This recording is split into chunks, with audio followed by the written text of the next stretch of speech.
What is going on, guys? It is Rigor Mortis, and we are back with yet another video this afternoon. And I really quickly wanted to talk to you guys about another SPAC that has been on my radar. It's actually been on my watch list ever since it announced that it was merging with this company that we're going to talk about today. And I figured I'd make a video just to get the information out there. I'm sure you guys have heard about this SPAC. I think they announced that they were merging with Achronix like a month ago or something like that. So it's been a long time, and surprisingly, the stock hasn't really moved very much. And so I wanted to bring it to your guys' attention if you haven't heard already, just because I thought it was an interesting opportunity for what I think is going to be a longer term hold. Usually, when it comes to SPACs, if they don't really pop, and when I say pop, go from like $10 to 15, 16, $17 after an announcement, for me, that makes it seem like it's going to be a long-term hold. At least that's what we've seen pretty much all of 2020. So I'm just going to go through this with you guys here today really briefly. I'm going to talk to you guys about what I'm going to do, what I think the risks and the benefits might be for a stock like this, and we'll go from there. So as always, folks, please, if you're new around here, please go ahead and hit that subscribe button. There's not a lot of you that watch these videos that are subscribed, so I appreciate if you guys join the family. A comment down below about this stock or any other stock that you're in is always appreciated, and a thumbs up to get this video out to more people. I would really appreciate that. So let's go ahead and talk about this merger, Achronix, to list on NASDAQ through merger with ACE Convergence, and we'll talk about the actual SPAC itself and go through some of that stuff here in a little bit. So what's going on essentially is Achronix is the only independent supplier of high performance FPGAs and eFPGA IP-based data acceleration solutions used in high growth applications including AI, cloud computing, 5G network and automotive driver assistance.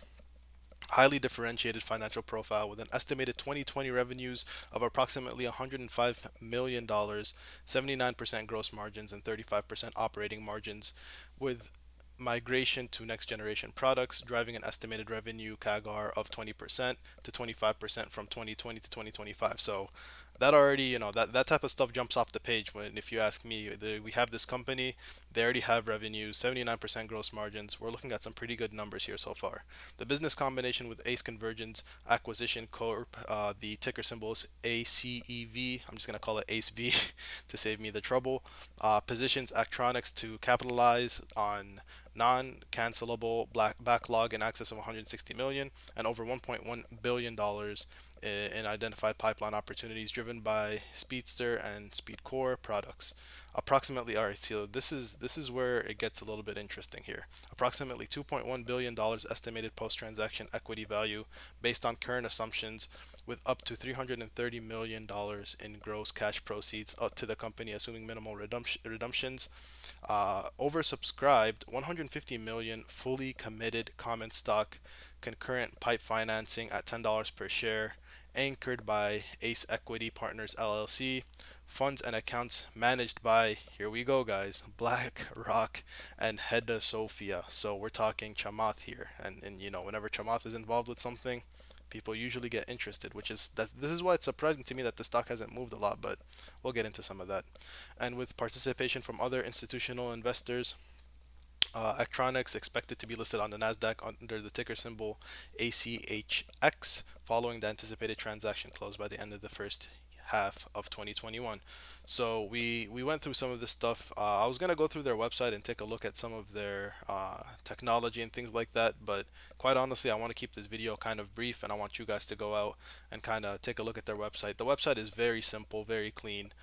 You can, yeah, up here you can just go through their products and things like that. So what I like about this company, like we've talked about before, these guys are, they already have revenues, they already have a product, which is really cool, and it's slightly different than some of the other specs that we've been talking about recently.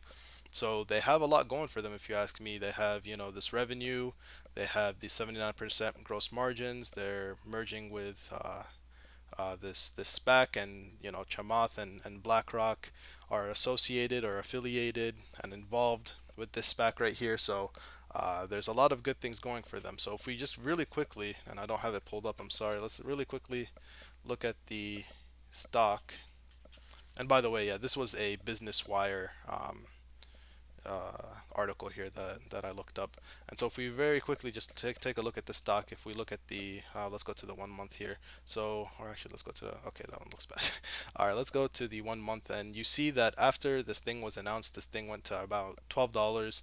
It's fallen since then once, and then it went back up to around $11.80, and then it actually fell all the way down to about $10.50. And since then, it's gone up just slightly, and right now it's sitting at around $11.17. And it's actually not doing so great on the day. I mean, it's just hovering right now. So when SPACs move like this, usually what that indicates to me is that unless we have some really big really big catalysts, we're not going to see a whole lot of movement in terms of this SPAC. Potentially, I could very well be wrong.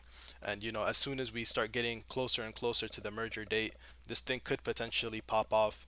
And so whenever I see a stock like this that doesn't have a lot of downside, in my opinion, and again, I could very well be wrong. This is not financial advice, like I always say. Go out and do your own research. But at $11.17, I ask myself, okay, if this thing completely fails after the merger, how low do I think it can go? Me personally, I don't see a whole lot of downside here. So I think the risk around, for me, I think it's around $2 to $3, give or take. But the potential upside could be quite a lot. Now, this could be a potential long, like super long term hold if you believe in this company, or it could be, something that you keep your money in until the merger starts getting closer and closer, and on that pop, whenever the merger is just about to happen, you could sell right there. Those are all options, and we've done that with SPACs in the past. We've done different things when it comes to SPACs, so you have to just assess your own portfolio and see what you want to do with something like this. For me personally, I think regardless of what I do want to keep some of this stock in my portfolio long term. The ticker symbol is ACEV, ACEV, ACEV again. So if you want to keep this thing long term, then that's probably what I'm gonna do. If it absolutely pops off, yeah, I mean, it wouldn't be a bad idea for you to take a little bit of profits.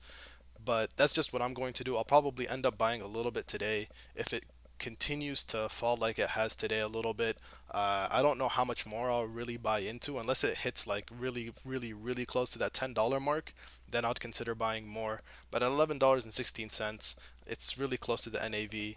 I think it's not a it's a reasonably safe idea to buy into this stock, at least for my portfolio. As always, you have to assess your own portfolio. That's all I have for you guys today. Sorry that this video was a little bit jumbled. I did want to get this information out because this thing has just kind of been sitting here at $11, 11 to 11.50, and it's not moving a lot. So I figured I'd get this information out to you guys because we did talk about another semiconductor company that was THBR, and they're merging with Indie Semiconductor, and so I figured I'd get another one of those plays out to you guys here in ACEV. If you guys appreciated the video, I'd appreciate a like, and as always, if you're new around here, please subscribe and comment down below what you think about this stock or any other stock. I'll catch you guys on the next one. I think this one's it's a reasonable play. I think it's not going to be one of those super speculative plays that have the super high potential. I think it's a little bit safer of a play. Let me know what you guys think. Peace out.